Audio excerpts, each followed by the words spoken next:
Welcome back to Healthy Mind, Healthy Life, the show where we have honest, grounded conversations about what it really takes to live well. I'm Yusuf, and today I'm joined by Dr. Lindsay Emmerson. Lindsay holds a PhD in clinical psychology and has spent years translating real behavioral research into something parents can actually use in the heated moments of real life. She is the creator of the Better Behavior Blueprint and the 5 C's framework: communication, consistency, choices, checkpoints, consequences, and check yourself. Her work bridges the gap between academic psychology and the beautifully messy reality of raising kids. And today, we are talking about the part of parenting nobody wants to admit out loud: the stress of it, and how we can actually support parents instead of handing them more advice. So, with that, I welcome my guest, Dr. Lindsay, to the show. Well, thank you, Yusuf, and that was a wonderful introduction. So happy to be here. Thank you so much. So, before we dive into the deeper stuff, I love to start somewhere real. When you think about a moment in your life that made you realize parenting stress is not a small problem, that it is a serious, layered, under supported issue, what comes to your mind? If you want a personal anecdote, well, I'll share that I have 4 children, which most people pause at and are shocked. Wow, you actually have 4 children. That's quite a bit. And having more and more children adds an incremental amount of stress to your life. Some might say it's a little harder to manage more kids than 1 or 2. But I love kids, and I'm so happy to have all my 4 kids. Despite that, there were many times in their early years in particular when I felt that the stress was overwhelming, and I felt exactly what parents come to me with. And it's you gave some great examples in the introduction. It can be anything from the daily, oh, this huge pile of laundry has to get done, and I'm the only one doing it, to we've got to get to school one time, to the behaviorals that are so frustrating and you don't necessarily feel equipped to manage them. And I have had many of my own moments where I lost my cool, raised my voice, parented in a way that I didn't want to parent, and then had to bring back my focus on how do I want to interact with my kids? What am I going to do to change my perspective so that I can then actually engage with them and honor that goal in my daily parenting practice? And there's a misconception out there that parenting stress is just a part of the deal, something every parent sign up for and should be able to handle. But the level of exhaustion most parents are quietly carrying is something else entirely. So, from your work, what is the biggest misunderstanding people, even parents themselves, have about what parenting stress actually is? Mhm. That's a great question. And so, to your point, parenting stress is a real phenomenon. Even just 2 years ago, the US Surgeon General cited parenting stress as a national concern and issued an advisory showing that parents truly are experiencing more stress than your average adult in the US. And so it's something that we all need to take seriously, and we all need to understand that something needs to change in order to improve that situation. And so part of it, if I had to say the most important thing, Yusuf, that's a great question. If I had to say the most important thing is to bring awareness to parents that parenting is a learned skill. It's not something we're just born with. It's not something we necessarily just innately absorbed from the way we were parented. A lot of us want to parent in a very different way than we were parented, in fact. And so it takes work. And any activity that you want to do well in your life, whether it's playing the piano, becoming a lawyer, learning how to drive, any of those activities involve training. And in all other roles of our life, we understand, hey, if I want to get good at this, I need to get trained. I shouldn't naturally be a perfect pianist. I need to learn how to play the piano. But somehow in parenting, there's this mental hiccup where we think, no, I should just be good at this. This is a biological thing. I birthed this child if you're their mother. I created this child if you're their father. And so somehow people think that this should all just come naturally and that it's not a learned skill. So the biggest misconception is I should just figure this out and I don't need any extra training. Yeah.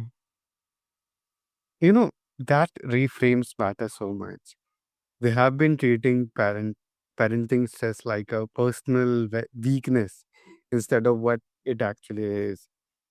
You know, it is a predictable response to an under-supported, over-informed, completely overwhelmed environment.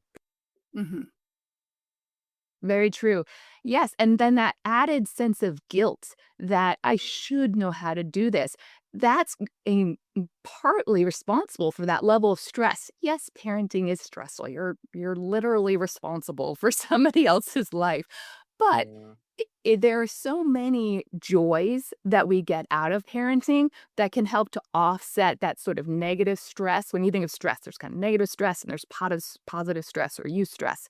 And so all of those wonderful things you get from parenting can help to buffer the very real stressors, but you have to know how to manage the very real stressors. And sometimes it's just time management, things like figuring out, hey, do laundry once a week. Don't do it every day and, and get overwhelmed by laundry every day. Little time management things.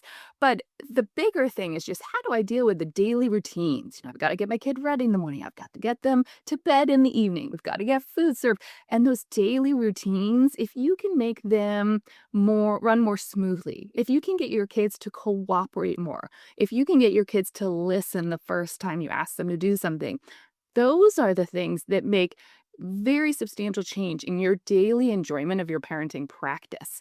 And that's something that can really markedly reduce that experience of parental stress. And those are subtle nuances in communication, subtle nuances in creating a consistent schedule for your kids. And again, they're not things that we just know how to do, but with a small amount of instruction, you can really master those skills quickly, and they can become a real important part of your weekly routine. You know, the behaviors we see in our kids are really the real conversations. The real conversation is happening in the parents' own nervous systems, and almost nobody is helping them see that. That's a great point. And a lot of what I do with the parents I coach is to help them to become more aware of how their interaction style affects their child's behavior and it affects the relationship that they're forming with their child, which then goes on to affect their child's long term trajectory on a number of important variables from academic success to social success to emotional mental health. And so it all comes back to the parent. And in the 5 C's parenting framework that I developed, we call this check yourself.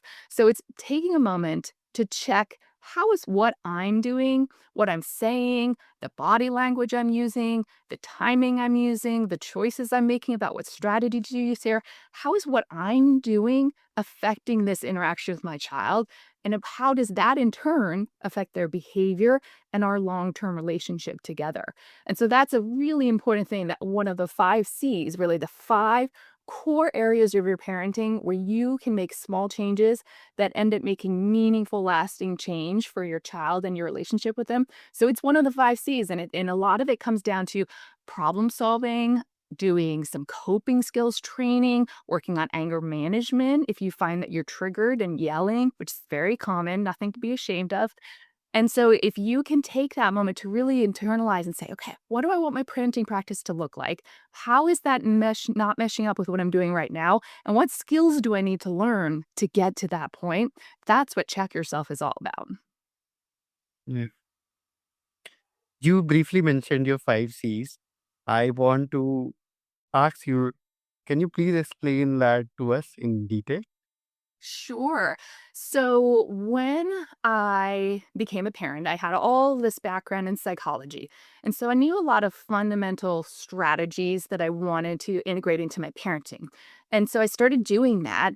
And then I started thinking, well, what are really the core elements here in my day with my kids that are making the difference? Where do I need to put my effort? And it's not in having the perfect outfits for them to wear to school. It's not in having the cleanest home. Where it really matters is in how you communicate to your child. And if I had to distill that down into just a couple really important points, things like the tone that you use with them and the word choice that you use with them. For example, there's a concept called unconditional positive regard that I love to talk with parents about. And we can distill it down to this simple concept of correcting a behavior, not correcting your child's personality. So instead of saying, I'm so disappointed in you, you would say, oh dear, it looks like that cereal spilled. Let's clean it up together. And so it's as simple as taking the blame away from the child and putting it on that behavior was not desirable. Let's focus on the behavior. And that simple concept of unconditional positive regard is one of the things that's at the core of that communication category. So we've got communication, we've got consistency. Consistency is so important for kids. When they have consistent schedules throughout the day, consistent sleep schedules, consistent eating schedules, their lives become then that much more just controlled at a calm baseline. And they don't then have to fight everything. Why are we eating this now? Well, because it's our schedule. We always eat now. And so it just becomes so much easier. And then they can focus their energy instead of worrying about when are we going to eat? When are we going to go to bed? Instead of worrying about all that, they can actually focus on all the new information they're supposed to be learning every day. So consistency is a core concept. And then choices and checkpoints. So choices are literally the choices that you give your children. So if you have a child who is having a hard time getting dressed and you say, just pick out an outfit, that's not going to go very well. But if you have a child who's having a hard time getting dressed and you say, let's either wear the blue shirt or the red shirt. Which one would you like to wear? And so, as simple as narrowing down, especially for our under 5 kids, narrowing down the choices and understanding that they now have parameters to work within and that they know they have to choose one of those. And the shirts is one example, but this applies to so many concepts. And it's a way of giving them autonomy. And so they're allowed to make any choices they want as long as they don't have to do with safety, respect, or responsibility. For those, then you're going to step in and say, okay, this is our choice right now. You may not hit your brother. You can choose to play with him and not hit him, or I can move you over here. Which would you like? And so you give them a choice. And then as kids get older, you want to give them more and more choices and use more of those open-ended questions. And that's where the concept of checkpoints comes in too. So I pair choices and checkpoints into this category. The checkpoints are the developmental stages that kids work through. And so what I do with parents is I help them get a little basic understanding of developmental psychology and what's going on in the brain at different times. And so it helps them to understand, okay, when my child's this age, I want to give them choices like this. When they're at that age, it should look different. We already touched on check yourself. So the last C that we'll cover is consequences. So consequences, I think, are a very important part of parenting. They're not harsh punishments. They are a cause and effect relationship. So going back to that example of choices. So if you're hitting your brother, I'm going to give you a choice. You can sit here and try to play nicely without hitting, or I can move you. That's a consequence. And so consequence is integral in parenting, and kids need to learn that there's a cause and effect. They need to learn that their actions have consequences. And I go with parents into much detail using different kinds of consequences. There are different kinds of reinforcement, different kinds of punishment, and you can use them in a gentle, warm, loving approach. They're done to teach, not to threaten, shame, blame. So very different than the traditional authoritarian punishments that people sometimes think of when they hear the word consequences. And so that's the gist of it. That's the 5 C's. So when I work with parents, I help them to focus their efforts on those 5 categories and to learn specific strategies within those categories to feel really confident and capable in their parenting. Wow. That is such an important framework where you not only give them an entirely unique perspective, and you give them exactly the antidote they need. Because when parenting a young child, and if multiple, you lack a system, and you giving them a whole system is, I think, will be one of the foundations and they can rely on and build a stable life for themselves and for their child. Yes, absolutely. And so you mentioned earlier, parents often do this. They see a parenting reel, they save it, they put it in a folder, and A, they never come back to it, or they try it out, but it only works once or it doesn't work at all, and they move on to the next tip. And so that is a real mistake that parents very commonly make is just grabbing at different approaches. And there's research to show you that that actually leads to more confusion and less confidence in your parenting. Now, of course, I would love everybody to use my 5C system, but it doesn't have to be mine. Just picking a system with a trusted advisor can markedly increase confidence and decrease that parental stress that we started talking about earlier. And then just coming full circle, Yusuf, I told you in the beginning, I've had times where I lost my cool. And so the 5Cs came about not to create perfect parents. What it Yeah. creates what I call amazing parents. And so amazing parents are doing the best they can with the information they have at that present moment. And the more you learn new strategies, and I teach psychology backed strategies, the more capable you feel. And it wasn't until I added that fifth C, the check yourself phase to my parenting practice, that I really started to feel that calm confidence.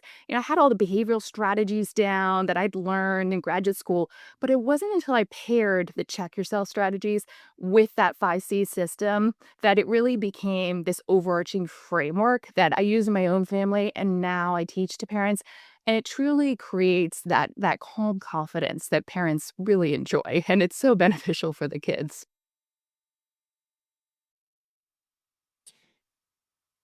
Dr. Lindsay, for people who want to connect with you or just want to learn more about your work, where can they? Oh, thanks for asking. So my website is drlindsayemmerson.com, and I have a brand new workshop that goes over a lot of what we touched on today in more detail, and that's drlindsayemmerson.com/workshop. So that's a great place to start if this concept is resonating with you. Perfect. And to everyone listening, this and all the links relevant are in the show notes. So just go and check those out. Is there any last message that you want to leave us with? I would just say to all the parents out there, you are doing an amazing job already. You're doing the best you can with the information you have, and parenting is stressful. There's an advisory telling us that. So you're in good company, but you don't have to go through this alone. And think of it as any other skill. It takes practice, it takes training, and then you can get there to feeling a lot more confident and a lot less stressed in your parenting. Thank you so much for coming. And, you know, this is the kind of conversation that we look forward to in this show. And I am pretty confident and I'm sure about it that a lot of people that will hear it, they'll take something from it and it'll make their life for sure better. Ah, thank you, Yusuf. That makes me feel one. I'm so happy to be here. Thanks for giving me this opportunity. Absolutely. And to everyone listening, your child does not need a perfect parent.